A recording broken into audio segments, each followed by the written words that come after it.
Nosso estudo de hoje está no Evangelho de Lucas, capítulo 22, versículo 46. E disse-lhes: Por que estáis dormindo? Levantai-vos e orai para que não entreis em tentação. Emmanuel vem comentar na lição 87 do livro Caminho, Verdade e Vida: Por que dormis? Nos ensinos fundamentais de Jesus é imperioso evitar as situações acomodatícias em detrimento das atividades do bem. O Evangelho de Lucas, nessa passagem, conta que os discípulos dormiam de tristeza enquanto o mestre orava fervorosamente no horto. Vê-se, pois, que o Senhor não justificou nem mesmo a inatividade oriunda do choque ante as grandes obras.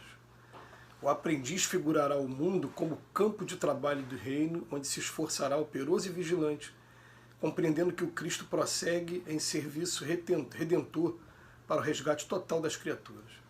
Recordando a prece do Getsemane, somos obrigados a lembrar que inúmeras comunidades de alicerces cristãos permanecem dormindo nas convivências pessoais, nos mesquinhos interesses ou nas vaidades efêmeras. Falam do Cristo, refere-se à sua imperecível exemplificação como se fossem sonâmbulos, inconscientes do que dizem e do que fazem para despertarem tão só no instante da morte corporal em soluços tardios. Ouçamos a interrogação do Salvador e busquemos a edificação e o trabalho, a fim de que não existam lugares vagos para o que seja inútil e ruinoso à consciência. Quanto a ti que ainda te encontras na carne, não durmas em espírito, desatendendo aos interesses do Redentor. Levanta-te e esforça-te, porque é no sono da alma que se encontram as mais perigosas tentações em pesadelos ou fantasias. Em primeiro lugar, uma passagem do Evangelho de Lucas muito bonita, em que está acontecendo naquele momento que antecede a traição e o martírio do Cristo. Ele fala: Por que estás dormindo? Levantai-vos e orai para que não entreis em tentação. Vem chamando a nossa atenção para os perigos da inatividade. Mas, quanto a isso, a gente lembra que o jargão popular diz que mente vazia é oficina a gente vai dizer, do obsessor.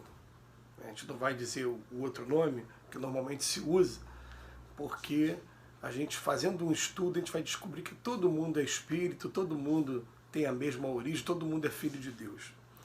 Mas a gente vai botar uma coisa na cabeça: deixou a mente vazia, as ideias começam a fervilhar, e essas ideias aqui na Terra, se a gente for deixar levar pelas intuições que a gente está recebendo o tempo todo, a maioria das vezes vão levar para caminhos de tentações. A gente vive num mundo em que a corrente de pensamento que está por aí, ela ainda é muito, muito rasteira, muito longe da realidade do espírito, muito longe das buscas celestiais mesmo. E a gente fica captando igual antena o tempo todo todos os pensamentos e trazendo para a nossa mente. No primeiro momento a gente faz essa observação, mas a observação ela vai além, porque Emmanuel toca num assunto aqui em que a gente está sempre procurando trabalhar. Recebi uma notícia de que alguém ficou doente, recebi uma notícia de que alguém está passando por uma situação difícil. Ele fala para a gente, antes mesmo de eu me abalar, eu já vou começar a pensar o que eu posso fazer para ajudar. E eu me coloco em atividade, e assim eu não permito com que esses sentimentos que deixam a gente estagnado, que deixam a gente fora do combate, vamos usar assim, eles dominem, eles tomem conta da gente. Então, uma coisa que às vezes chama atenção, né, é que às vezes a gente vê alguns companheiros, principalmente nos trabalhos voltados para a instituição religiosa, eles estão muito preocupados em identificar o autor do problema do que em resolver o problema. E a gente sempre defende essa tese, fala: vamos primeiro resolver o problema, o que aconteceu. Depois a gente descobre por que foi que aconteceu, e muitas das vezes a gente vai esbarrar ou num estado emocional que não foi o mais adequado daquele que praticou, ou então até mesmo numa falta de experiência que foi levando a esse tipo de situação. Às vezes a situação culposa também, seja por imperícia, seja por imprudência, seja por negligência. A pessoa não sabia fazer direito, foi fazer, ou a pessoa não observou um determinado cuidado, ou a pessoa tinha tanto excesso de confiança que acabou fazendo e de repente deu errado. Mas a gente vai parar para pensar como é que eu faço para resolver o problema agora e daqui para frente, né, evitar cair no mesmo erro. Esse é o objetivo, não ficar responsabilizando ninguém, não ficar tendo esse jogo de culpa, não é esse não deve ser o objetivo. Estou falando assim porque eu posso dar um exemplo pessoal aqui. Eu me lembro que uma vez nós tivemos um acidente de carro em que eu quase capotei com o carro. Eu que estava na direção. O carro rodou várias vezes, bateu, rodou várias vezes, mas não chegou ainda ao pior, até de capotar. Né? Então, quando terminou aquilo ali, os amigos que estavam comigo no carro, você corre lá e fecha o trânsito, você vai lá e procura chamar o anjo do asfalto aqui. Cada um foi fazer uma coisa, cada um naquele momento se sentiu útil, e eu procurei ver ali o problema do carro, tentar tirar o carro do meio da rua. Né? Aí, gente, fica aquela adrenalina lá em cima, né, no momento então do acidente. Então eu estava vendo muito sangue em cima de mim, porque eu mordi a língua na hora que eu bati com a cabeça, né, no acidente. Aí a língua sangra muito, tinha muito.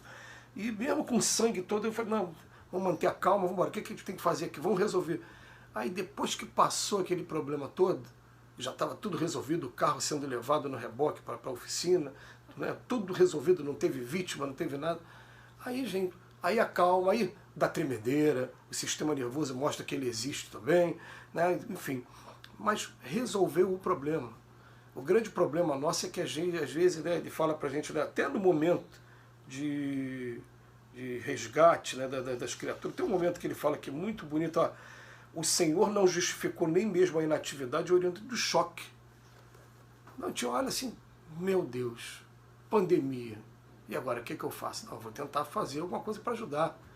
E aí bateu aquela coisa, inclusive a ideia de começar a fazer esse vídeo de 10 minutos veio do momento de pandemia, um montão de amigos meio em depressão, falei, tem que fazer alguma coisa que seja útil para mim e para meus amigos que estão acompanhando. E acabou surgindo esse vídeo que, pelo que a gente está vendo, enquanto estiver encarnado aqui, né, a gente vai estar fazendo esse vídeo.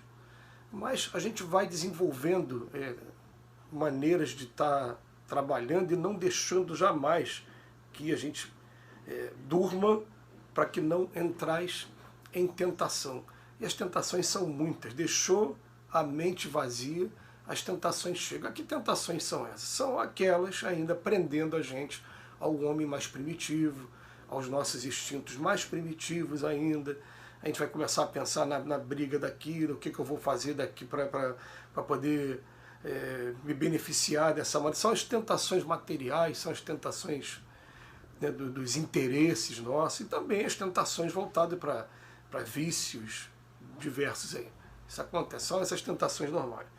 Mas o que vem dizendo para a gente de mais bonito nessa lição de hoje é que ele vem fazer uma crítica direta assim, ó, às comunidades de alicerces cristãos que permanecem dormindo. Você para ver assim, ó, quantas instituições religiosas, desde o primeiro momento, elas viram que tinha pandemia, viram, mas peraí, qual é o meu papel aqui? Eu tenho que ajudar de alguma maneira. E aí foram se adaptando, cada um da sua maneira. Teve gente que abriu a porta das casas, teve gente que mesmo abrindo a porta das casas, os dirigentes, pastores, padres, pegaram o Covid, foram internados. Realmente, alguns fiéis de determinadas religiões desencarnaram, fazendo parte de um processo natural. Mas ele parou para pensar e falou, não, peraí, eu não posso ficar parado, com medo.